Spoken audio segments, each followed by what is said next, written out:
Hi friends. Bharat आजकल चांद की सैर पर है। इस बारे में मुझे दो बातें करनी हैं।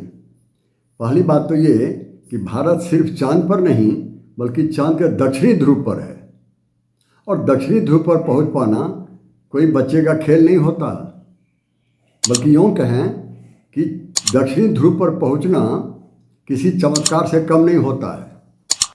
तो पहली बात तो ये हुई। दूसरी बात ये कि कहने के लिए मैंने कहा कि भारत सैर पर है, लेकिन सच्चाई ये है कि चांद कोई सैर सपाटे की चीज़ नहीं होती। 600 करोड़ रुपये खर्च करके भारत वहाँ पहुँचा है, 600 करोड़, और दूरी डिस्टेंस 3,84,400 किलोमीटर। भला इतना पैसा खर्च करके इतनी दूरी कोई सैर सपाटे के लिए जाता है? बिल्कुल नहीं। फिर गया क्यों? गया इसलिए कि वहाँ ढेर सारी दौलत है, ढेर सारी दौलत, और जियोपॉलिटिकल संभावनाएं भी बहुत हैं। बल्कि पूरे सौर मंडल का रहस्य भी वहाँ पर है, रहस्य। और टेक्नोलॉजी जो हम यूज कर रहे हैं उसकी अच्छी खासी परीक्षा भी हो जाती है। ये दो बातें आपसे मुझे करनी है। तो पहली बात कि ये रहस्य क्यों है, ये चमत्कार क्यों है? चमत्कार इसलिए कि आप जानते हैं भारत के पहले भी 3 देश वहाँ जा चुके हैं। भारत चौथा है, 4th। 3 देशों में पहला अमेरिका, रूस और तीसरा चाइना। ये तीनों कहाँ गए हैं? वो चांद के इक्वेटर पर पहुँचे हैं, विषुवत रेखा पर। और भारत विषुवत रेखा पर नहीं पहुँचे, वो भारत पहुँचा है दक्षिणी ध्रुव पर, साउथ पोल। दक्षिणी ध्रुव पर पहुँचना बहुत ही मुश्किल काम होता है, और भारत वहाँ पहुँच गया है।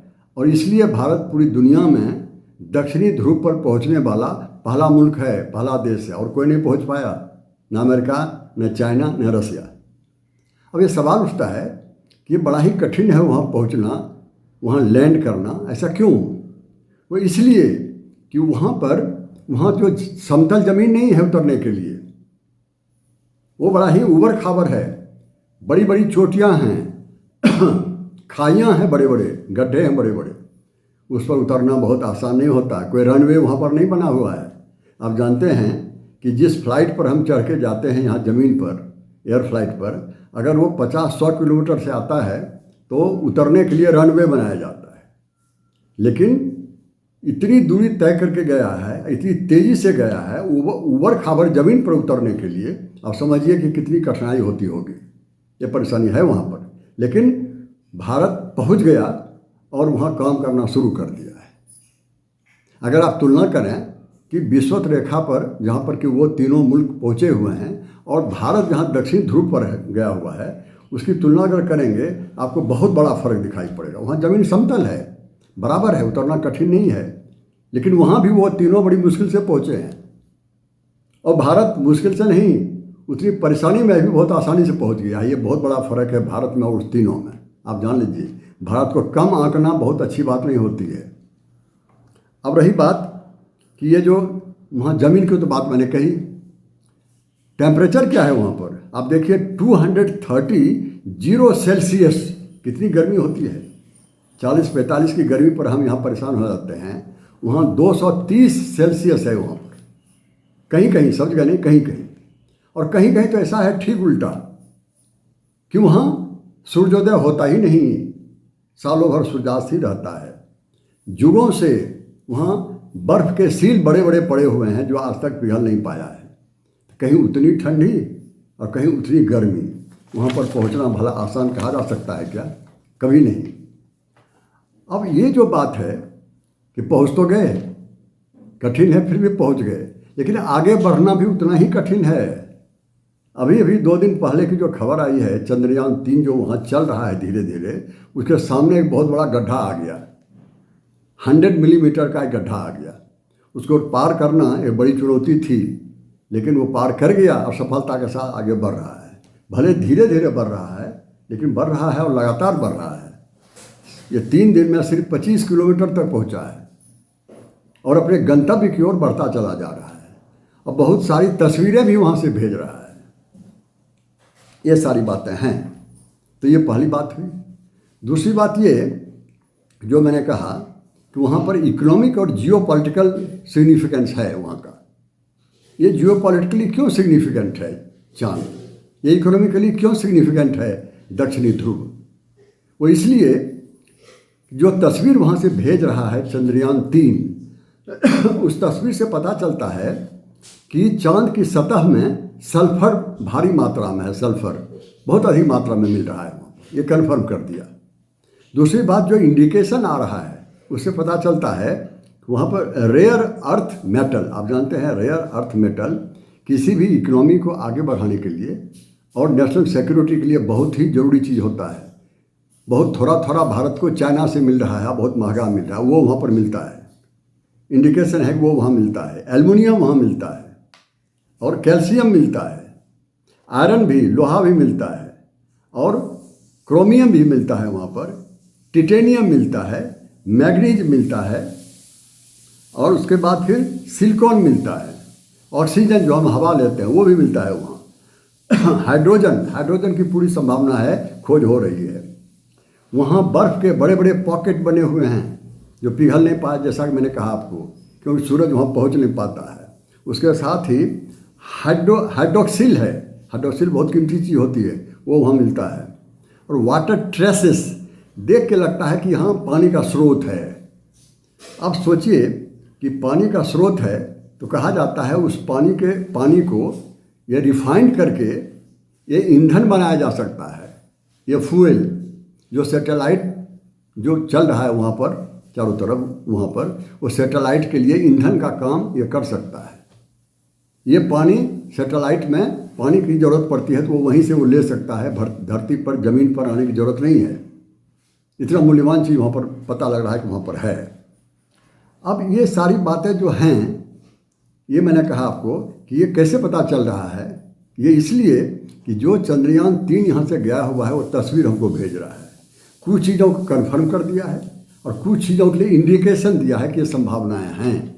इसलिए मैंने कहा कि वो दौलत का खजाना है वहाँ पर, और वहाँ पर पहुँचना किसी चमत्कार से कम नहीं होता है।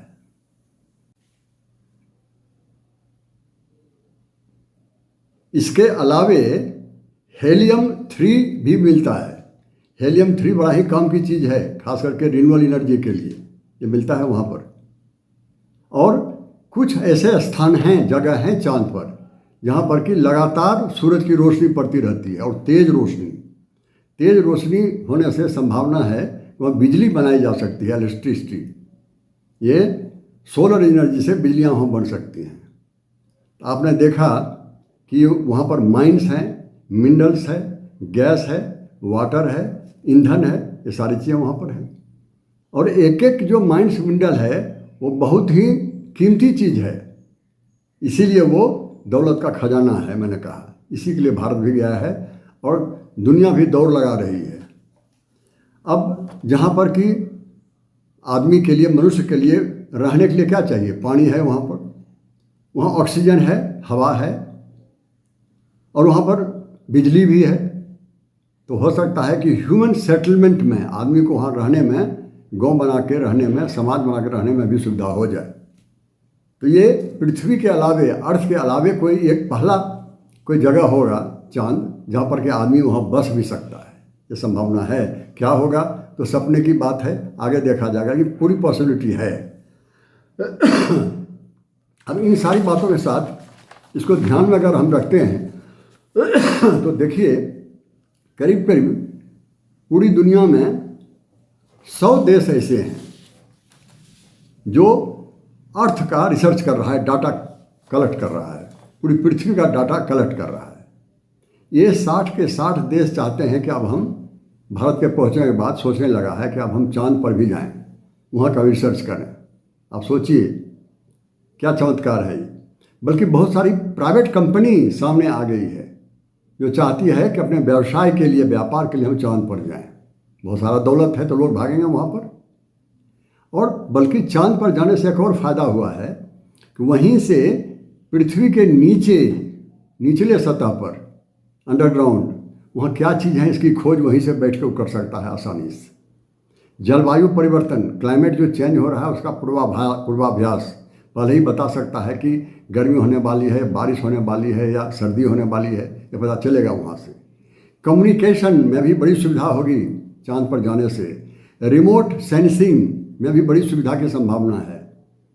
और इसके बावजूद ये जो ह्यूमन रिसर्च है, जो हम रिसर्च करते हैं, उसकी कहीं न कहीं लिमिटेशन तो होगी।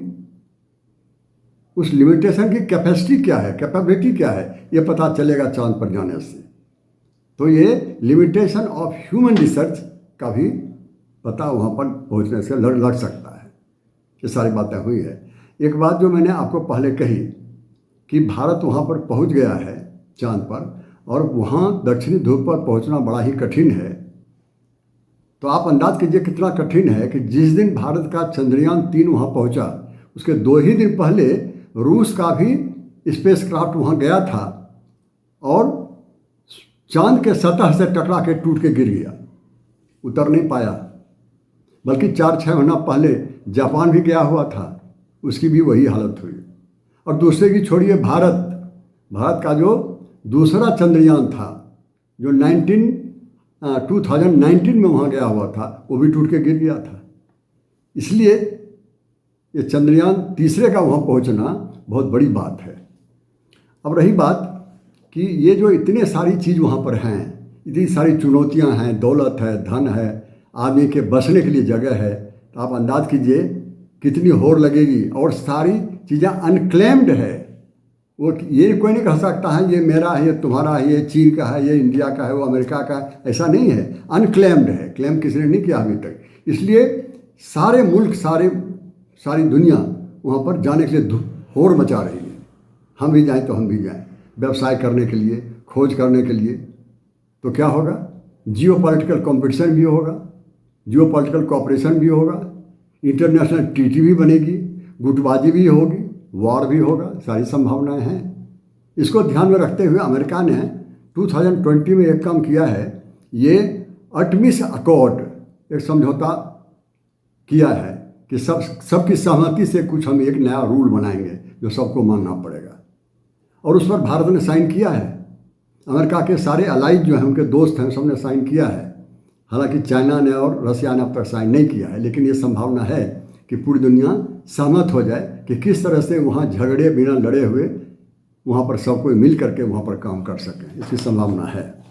और साथ ही साथ ये देखिए कि भारत जो, जैसा मैंने कहा कि दक्षिणी ध्रुव पर, साउथ पोल पर पहुँच गया, इससे क्या हुआ, एकाएक भारत की अहमियत बढ़ गई, इम्पोर्टेंस या औकात भारत का बढ़ गया है। इसका फ़ायदा, जियोपॉलिटिकल फ़ायदा भी इससे भारत को होगा। ये यूनाइटेड नेशन का जो सिक्योरिटी काउंसिल है, उसमें भारत नहीं है। ये भारत के लिए जगह वो लोग देना नहीं चाहते। और ये जो है न्यूक्लियर सप्लायर ग्रुप्स, उसमें भारत के लिए बोलता है कि नो वैकेंसी। लेकिन अब भारत की औकात बढ़ी है, अब भारत को वहाँ पहुँचना आसान शायद होगा, ऐसा लगता है। एक ग्रेट पावर गेम जो होता है, उसमें भारत कोई प्लेयर नहीं है।